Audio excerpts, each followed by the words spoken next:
ਦੱਸੋ ਹੁਣ ਤੇ ਮੈਂ ਹਾਲੇ ਕਰਾਇਆ ਨਾ ਤੇ ਮੈਨੂੰ ਬਿਲਕੁਲ ਵਜੂਦ ਇਸ ਤਰ੍ਹਾਂ ਹੋ ਗਿਆ ਜਿਵੇਂ ਅੱਜ ਤੋਂ 5-7 ਸਾਲ ਪਹਿਲਾਂ ਦਾ ਹੁੰਦਾ ਸੀ। ਸਹੀ। ਬਿਲਕੁਲ ਇਸ ਵਕਤ ਮੈਨੂੰ ਦਰਦ ਨਹੀਂ ਮਹਿਸੂਸ ਹੋ ਰਿਹਾ ਤੇ ਮੈਂ ਸਵੇਰ ਦਾ ਰੋਣ ਖਾਇਆ ਸੀ। ਤੁਸੀਂ ਜਿਨ੍ਹਾਂ ਨੂੰ ਦਿਖਾਇਆ ਪਹਿਲੇ?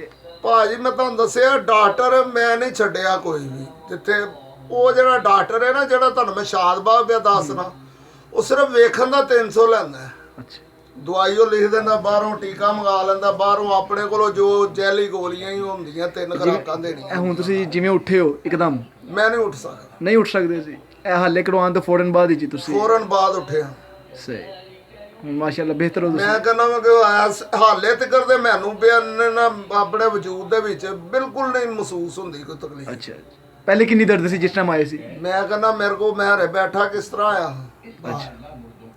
ਮੈਂ ਤਾਂ ਤੁਸੀਂ ਦੂਸਰੇ ਭਾਈ ਨੂੰ ਅੰਦਰ ਵਾੜਿਆ ਨਾ, ਮੈਂ ਕਹਿੰਦਾ ਹਾਂ ਭਾਜੀ ਪਹਿਲਾਂ ਮੈਂ ਆਇਆ ਸਾਂ, ਪਹਿਲਾਂ ਮੈਨੂੰ ਕਰੋ, ਮੇਰਾ ਕੁਝ ਕਰੋ। ਠੀਕ। ਐਨੀ ਕਿ ਮੇਰੇ ਤਕਲੀਫ ਹੈਗੀ ਸੀ।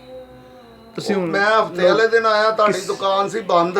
ਠੀਕ ਹੈ। ਉਹ ਸੀਜ਼ਨ ਦੋਵੇਂ ਜੀ ਤੁਹਾਨੂੰ ਦੱਸਿਆ ਮੇਰੀ ਘਰ ਦੀ ਤਰ੍ਹਾਂ ਪੜ ਪੁੜ ਲੈਂਦੀ ਹੈ। ਉਹ ਪਰਚੀ ਲਹਾ ਕੇ ਲਿਆਏ ਸੀ ਤੁਹਾਡੇ ਨਾਮ ਦੀ, ਮੈਂ ਨਾਮ ਵੀ ਭੁੱਲ ਗਿਆ ਤੁਹਾਡਾ।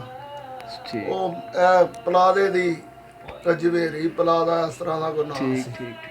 ਉਹ ਫਿਰ ਪੜ ਪੁੜ ਕੇ ਤੇ ਇੱਥੇ ਉਤਰੇ ਹਾਂ ਅਸੀਂ, ਇੱਥੇ ਆਏ ਆ, ਪਤਾ ਕੀਤਾ ਸਾਰਾ ਤੁਹਾਡੀ ਦੁਕਾਨ ਦੇ ਨਾ ਬਾਹਰ ਐਡਾ। ਹਾਂ, ਵਕਫਾ ਉਡਾਈ ਨਮਾਜ਼। ਹਾਂਜੀ। ਉਹ ਸਾਨੂੰ ਬੰਦਾ ਇੱਕ ਕਹਿੰਦਾ ਪਿਆ ਸੀ ਇਹ ਵਕਬਾ ਹੈਗਾ ਵੇ ਨਮਾਜ਼ ਦਾ। ਥੱਲੇ ਸਾਨੂੰ ਇੱਕ ਬੰਦੇ ਨੇ ਕਿਹਾ ਸੀ 5 ਵਜੇ ਤੋਂ ਪਹਿਲਾਂ ਨਹੀਂ ਬਹਿੰਦਾ। 3 ਵਜੇ ਆਉਣਾ। ਬਸ ਠੀਕ ਹੈ, ਇਨਸ਼ਾਅੱਲਾ ਅੱਲਾਹ ਤਾਲਾ ਤੁਹਾਨੂੰ ਸ਼ਿਫਾ ਦੇ। ਉਹ ਮੈਂ ਸਮਝੋ 3 ਵਜੇ ਅਸੀਂ ਵਾਪਸ ਚਲੇ ਗਏ। ਚਲੋ ਬਸ ਠੀਕ ਹੈ, ਇਨਸ਼ਾਅੱਲਾ। ਠੀਕ ਹੈ ਜੀ, अस्सलाम वालेकुम।